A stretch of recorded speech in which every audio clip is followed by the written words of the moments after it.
Vitor também está mexendo pra caramba no time, teve o mesmo placar contra um time de Série D em casa, se classificou também sem sustos. Foi até mais fácil, porque o Flamengo vinha de vitória na ida, o Corinthians havia empatado. Por que, então, o noticiário do Flamengo fala de pressão e o do Corinthians de variedade tática?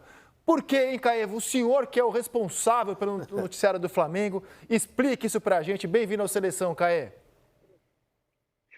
Boa tarde, Rizek, Júnior, Roger, Kleber. Pois é, acho que o Flamengo segue sendo um time muito inconsistente, performando muito pouco, né? A gente falava aqui ontem sobre a questão do jogo com altos, que era um jogo com baixo desafio esportivo, só que a gente pode falar que é um jogo com baixo desafio esportivo, parece que os jogadores também levaram isso para dentro de campo uma atuação muito arrastada, com muito pouca inspiração. A gente vê um Flamengo que passou o primeiro tempo inteiro contra um time que está na zona de rebaixamento da Série C, sem acertar a baliza uma vez sequer, muitas finalizações de fora da área com o Marinho, algumas jogadas mais esticadas assim, e de lado de campo, mas um Flamengo que não conseguiu ser consistente, não conseguiu ser um time que realmente amassou e atropelou um Altos, que é um time muito fraco, chegou ao Rio muito mais preocupado em não sair daqui com uma goleada ou com uma derrota mais contundente, e conseguiu a sua missão, cumpriu sua missão, foi uma derrota por 2-0, ou uma vitória por 2-0 de um Flamengo, com um gol de pênalti do Gabriel e depois um gol de cabeça do Vitor Hugo, tentando ver aí algumas coisas positivas nessa atuação, já que coletivamente foi muito pouco. A gente pode falar do Rodrigo Caio voltando depois de 5 meses, uma atuação muito boa, muito segura, muito séria, como sempre é o Rodrigo, e aí também aliviando um pouco a barra do Paulo Souza, falando do que tem dado mais certo nesse trabalho dele, é a forma como ele tem utilizado os garotos. Ontem, 2 garotos, na minha opinião, foram os grandes destaques da partida. O Marcos Paulo, pela ala esquerda, muito bem, com muita ultrapassagem, com muito equilíbrio entre as ações ofensivas e defensivas. E o Vitor Hugo, que entrou e fez um gol no dia do aniversário dele, de 18 anos. Vitor Hugo, que foi um grande destaque do Sub-17 ano passado, e esse ano no time profissional, ele tem pouco mais de 30 minutos, os 2 contra o Altos, e tem uma assistência e um gol. Esse é o Flamengo que, se for para falar de coisa boa, vamos falar de Rodrigo Caio e dos garotos. Se for para cornetar, a gente fala dessa atuação muito pouco consistente, mais uma, da equipe de Paulo Souza.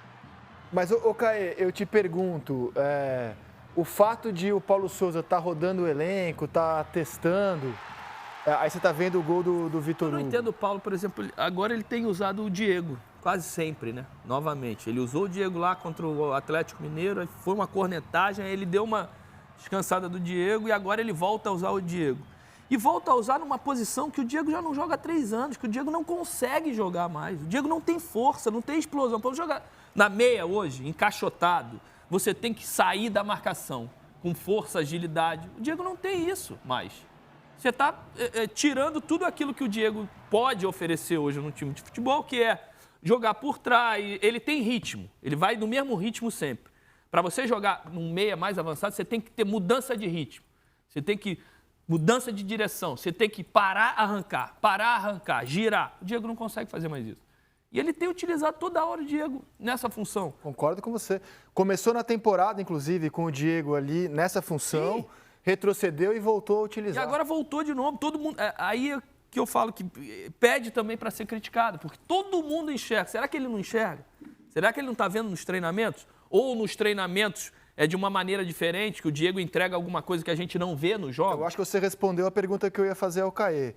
Se o corintiano está enxergando um processo de evolução nos testes do Vitor Pereira, o rubro-negro tem achado improdutivo. Muitas das experiências que ele tem feito, algumas repetitivas. Repetitivas e repetidas.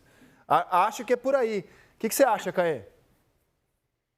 Concordo com vocês. Ontem foi um jogo até que o Paulo Souza levou muitos jogadores do time titular para a Volta Redonda, mas deixou no banco de reservas, como o Arrascaeta, Everton Ribeiro, o Willian Arão, e esses testes aí realmente não deram certo. Ele fez um outro teste também ontem, que foi uma mudança de sistema, né? Ele que vinha jogando no 3-4-2-1 desde o início da temporada. Ontem ele mudou para o 4-4-2, talvez até para tentar experimentar essa variação, e ele fez uma série de alterações no decorrer da partida para utilizar o Mateuzinho, por exemplo. Ele tira o Marcos Paulo e ele joga o Rodinei para a esquerda, acaba que o Rodinei até participa do gol do Vitor Hugo com cruzamento. Então, são muitas mudanças, muitas variações que têm a ver também com os desfalques pelo DM, pelo desgaste. Ontem foi a 6ª viagem consecutiva do Flamengo e tem mais uma 7ª agora para Fortaleza amanhã. Mas são mudanças, como vocês mesmos falaram, que acaba que o time roda e o que dá certo. O que dá certo é a Arrascaeta fazendo o time jogar, o que dá certo é João Gomes sempre muito regular, o que